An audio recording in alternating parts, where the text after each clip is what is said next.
Hello everybody, welcome to another PC video. Today we're going to be reviewing if the GTX 970 is workable or worth it in 2019, almost 2020 at this point. We might as well make it 2020. We're going to say 2019/2020. 970 superclocked EVGA is worth it in 2019. This graphic card is fairly old. It's got some pretty crazy technology on this boy. It's got a non-covered, basically backplate. It's only got one DP, one HDMI, and two DVI ports. Now, a little old. It's got some dust and stuff in it. This is the super clocked variant, which on Amazon they're running for about $180 used, or on eBay the cheapest one I found was $110. So, is that performance worth that? Now, a little bit about this graphics card. This one is 26% cooler, 36% quieter, 250% lower fan power, 400% longer lifespan. That's what it says on the EVGA website. It's also enabled to detail 4K monitors on a 1080p display and produce smoother images, then downscaling it to native resolution. The one thing is that these graphics cards are a 4GB model. I was fairly impressed. We're also using this with a Ryzen 5 1600. It's one of the PCs that I bought for $400. So if you want to check that video out, please do. We're going to see if this 970 super clocked variant EVGA graphics card is worth it in 2019/2020. Pop this bad boy in and see how it runs in Fortnite, Apex Legends, Metro 2033 Redux, and the Forest. Let's check it out. Here we are, Fortnite with the GTX 970. And we're going on all epic settings across the board, starting off with cool, nice temperatures at 62 degrees. We will see spikes up to about average of 70 degrees. I would say anywhere from 62 to 70 is an average of this graphics card. You do see some 75 frames per second on a 970, which is actually extremely good on Fortnite, killing some bots.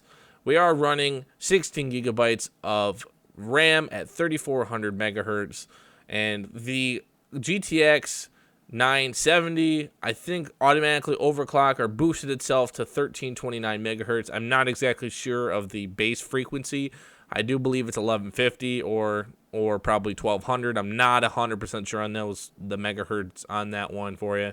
But honestly, CPU ran really cool, about 44 degrees, which doesn't really matter as we're testing the benchmark of the GPU. We're at top 3 situation, and of course, as you guessed it, I don't play Fortnite. I wasn't actually intending to win, but I choked. So, with that given said, I get pumped for 150 damage with a green shotgun, which is insane. Either way, I had fun benchmarking this game. We had an average of 75.5 frames per second, with a 1% low at 38.6 and a 0.1% low at 26.7 frames per second. Apex Legends, the graphics looked a little weird at the start screen. I assumed maybe it was just my graphical settings, although everything was pretty much set on max, which is very ironic.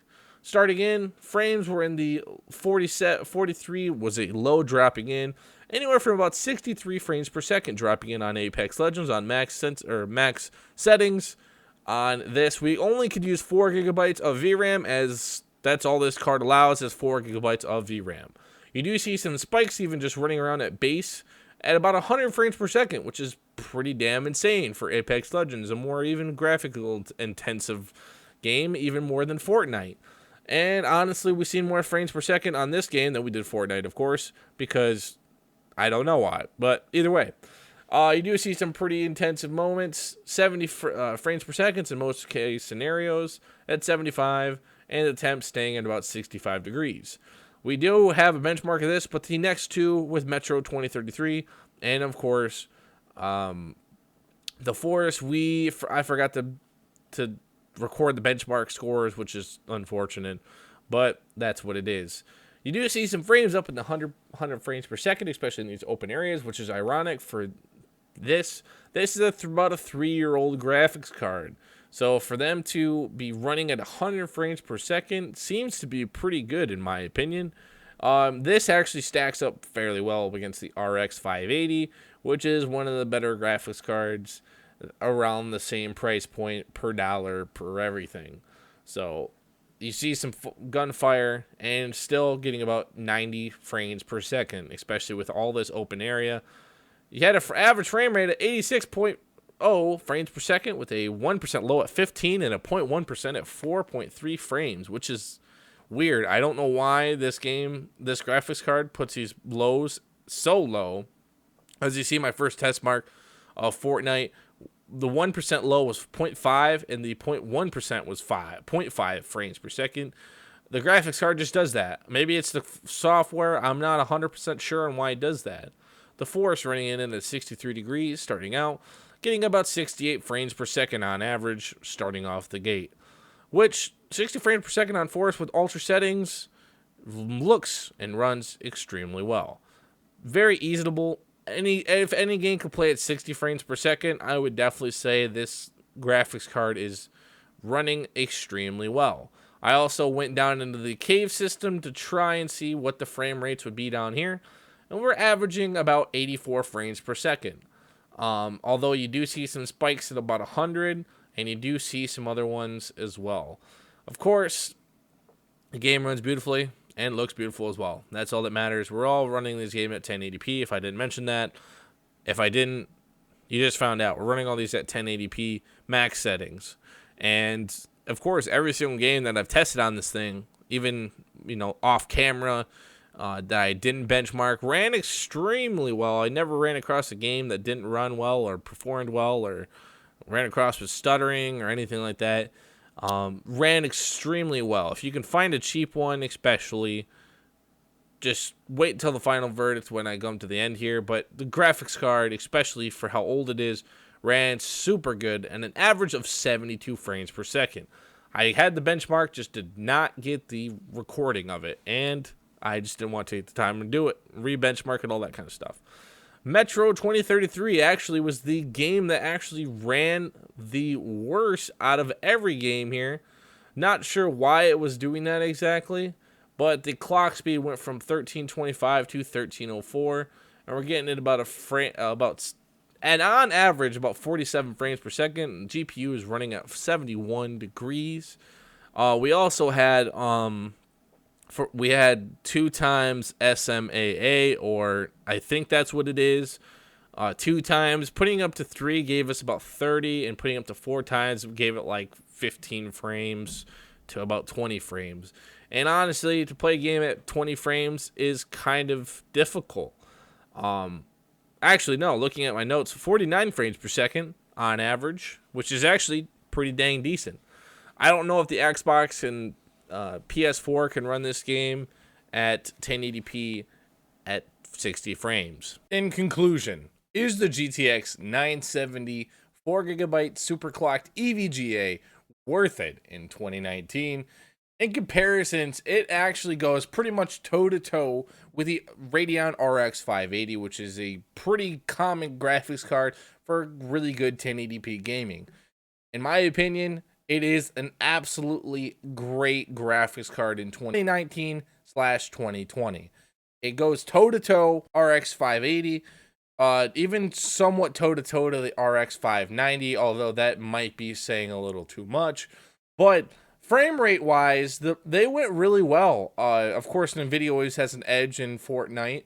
Other than that, every other test went well, and off camera, I mean, we did Counter-Strike, and even the 970 was actually doing better than my RX 580.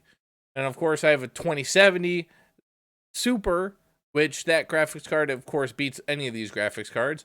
But for the price point of the 970 4GB superclocked variant, for $110 on eBay or even Facebook Marketplace for about $100, this is a damn right steal. And compared to a $200 RX 580, you want the 4 extra gigabytes of VRAM, maybe that would be the one you could go with. There's a lot of 580s online that you can get. But in my personal opinion, the GTX 970 for about $100 is an absolute steal. And if you find one and you're looking to upgrade your gaming rig from something that's even older than that for whatever reason, or trying to get a graphics card for a computer that you don't have, I would definitely recommend getting it because it is an absolute steal and works really well for modern games and computers. I really hope you guys subscribe because we're going to try and do more stuff like this in the future. I like doing this type of stuff. It's interesting and it's fun. And I want to continue doing more stuff like this in the future to come.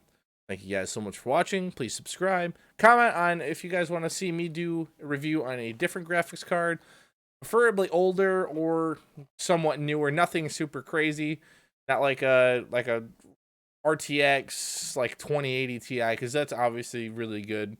So please let me know if you guys have any suggestions or comments. Let me know in the comments, and like the video if you enjoyed. I appreciate it. See you guys in the next one.